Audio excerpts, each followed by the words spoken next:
Job done, and it actually delivers a pretty good rate of fire. At the end of the video, I'll show you just a basic video of this shooting, and so you can hear it and see the rate of fire.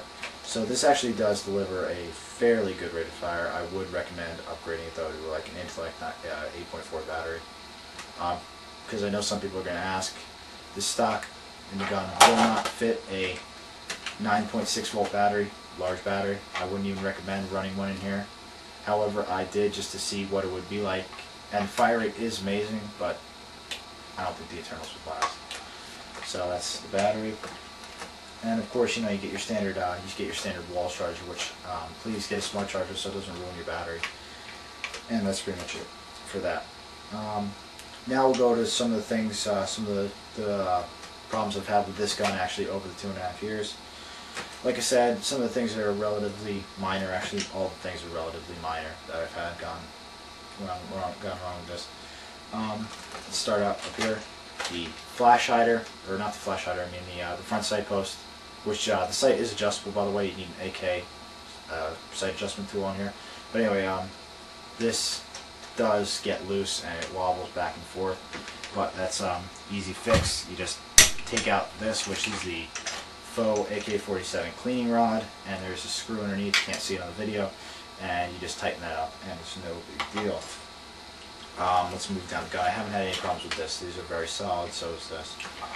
Major problem I've actually had with this, not a major problem, but it happens a lot. All guns like this. Underneath there is a screw.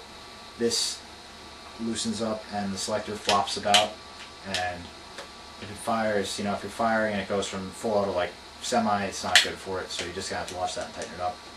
This is loose, the rear, the hand grip, up here, the rear hand grip. It's loose. I took it off and I tried finding some screw, and I tried tightening it. It doesn't. It's just loose. That's how it is. The stock gets a little loose after a while. You know, you see these screws. There's one here, two down here. You try to tighten these, it won't do anything. What you have to do is you have to unscrew these, pull off the stock, and then what this attaches to, there's 2 or 3 screws on there. You tighten those up, and you put this back on, screw it up, it's nice and tight. So that's these are only problems I really have with this in the long run. And the magazine breaking, which is just, you know, fine. I haven't cleaned this ever. I haven't greased it. I haven't done anything. So this is completely just stock, and I've ran it fairly hard. Another thing is, I might suggest putting some tape on the back of the butt plate. I don't know, I lost mine because I was firing, I tripped and it slid like that, and it popped off, and it pops off pretty easily. So just tape that on there.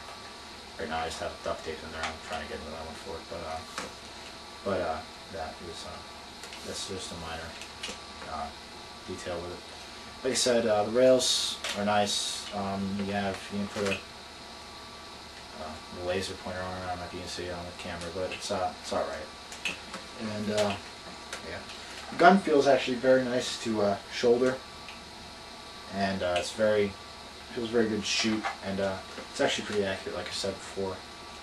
And that's about it. It does have 2 sling mounts, and what's nice about this, if you don't have a sling on here, it doesn't rattle around and expose you.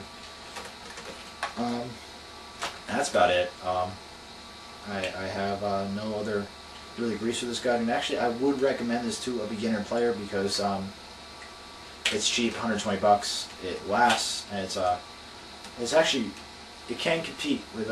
I've actually played against some of my friends.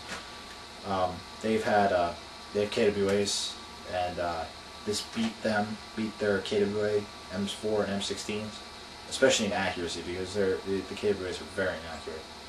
And it's actually outlasted them too. They've had their KWAs for about 4 months now, used them very sparingly, and they both broke,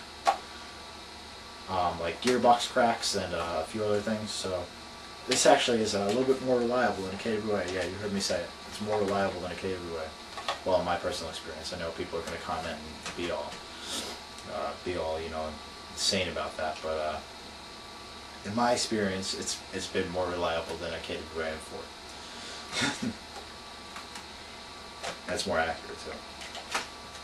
And also, even though I would recommend this to more experienced player, you can upgrade this. You know, replace the nylon bushings with steel ones or bearings.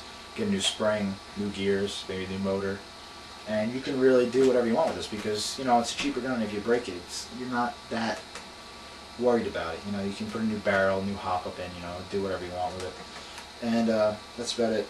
And I don't know if you noticed, people have had problems with their flash hiders. They're actually glued on. This one isn't. So you can take off the bright arms thing. It just simply unscrews, reverse thread, and that's about it. So yeah, at the end of the video I will post a bit of me shooting it. I'll just show you the fire rate and stuff. So that's about it for this, and I hope to be reviewing more guns very soon.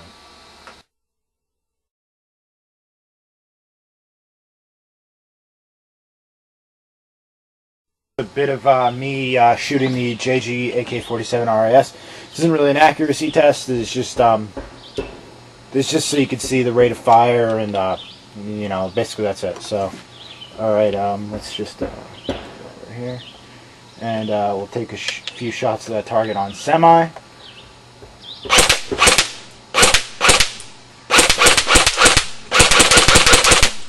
And then we'll go to a little full auto.